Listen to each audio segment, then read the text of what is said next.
Okay, so we've all got a lot of time on our hands, we're stuck indoors, so I'm going to take this opportunity to talk to you guys about some of my favourite kicks and how to perform them. We're going to be doing the Scott Adkins power kicking tutorial. And today we're going to be learning the back kick.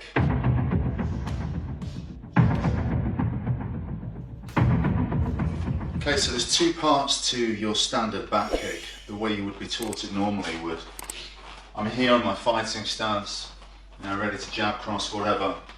I'm going to step with my non-kicking leg, which is the front leg, just to the side.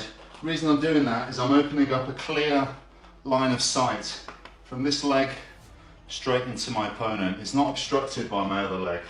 It's got a clear view, and a straight line is the quickest route.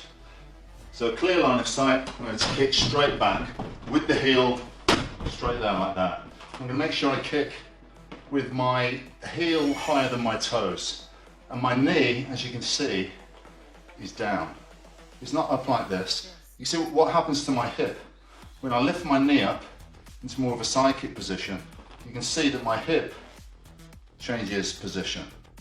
You don't want that. It is a back kick, it's not a side kick. So you want to keep your hip down here, and your back still kind of facing the pad. So from here, I'm pushing off the floor, but I'm keeping my hips in this position, facing away from my opponent, like that. It's still a back kick, and it's just a straight line, straight back into your opponent. The power in kicks comes from two places really. It comes from your hips, and it comes from the floor. Because the floor is always what you're going to be pushing off, whether it's a punch, whatever, it's always going to come first from the floor, and then from the hips, and everything else follows. So with the back kick, you've got to make sure that you don't set your back kick up and then chamber the knee and then kick. I basically took all the power that I had from pushing off the floor and I've wasted it by bringing the knee up and then throwing the kick. What you can do is you can push off the floor from here. I push off the floor, and as soon as I push off the floor, I go straight back into the kick.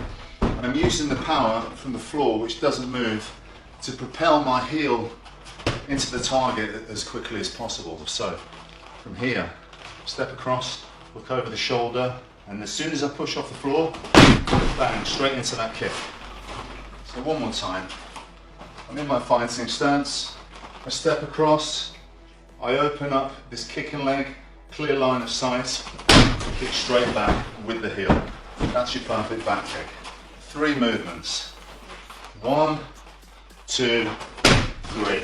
Step across, back kick. Step across, back kick.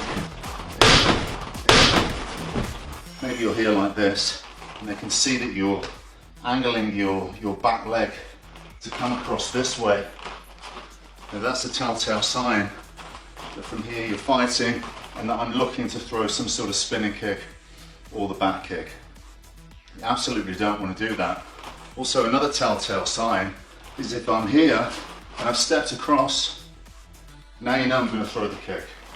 Yeah, you can see it coming. If you know what to look for, as soon as I've done that, you know what I'm going to do. So the idea is to disguise the fact that I'm going to throw this back kick. One of the ways to do that is to take the step out of it. From this position, what you need to do, you're just going to switch your feet like that. That's all you need to do. So here you're fighting and you switch. That's all you need to do. I'm fighting, I'm sparring, and I'm just going to switch legs like that. And if I can do that with enough speed and dexterity, then I can just turn it into a back kick. Bang.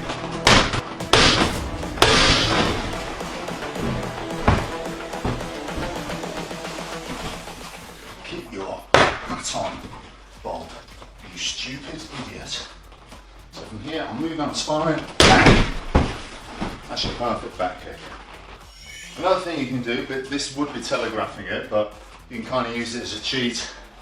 So when you step through, I can show the knee like I'm going to throw some sort of kick. I use that as a feint, and then I throw the back kick.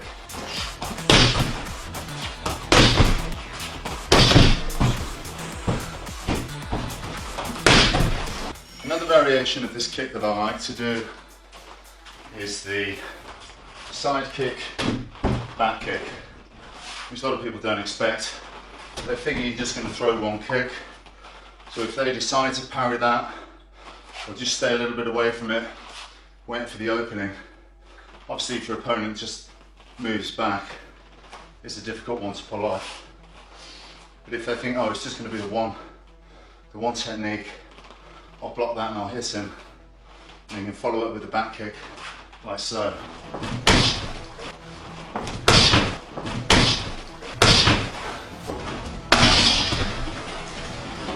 Then of course what you can do is, if you've been throwing a few of these back kicks, the opponent's probably, he's getting the read that you're throwing these back kicks every time, and he's getting ready to cover up. He thinks he knows what's coming, and of course, bang, and then spin kick. So remember, back kick, not side kick, back kick.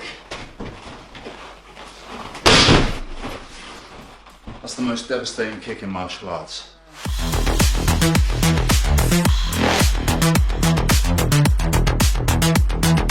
Evolution.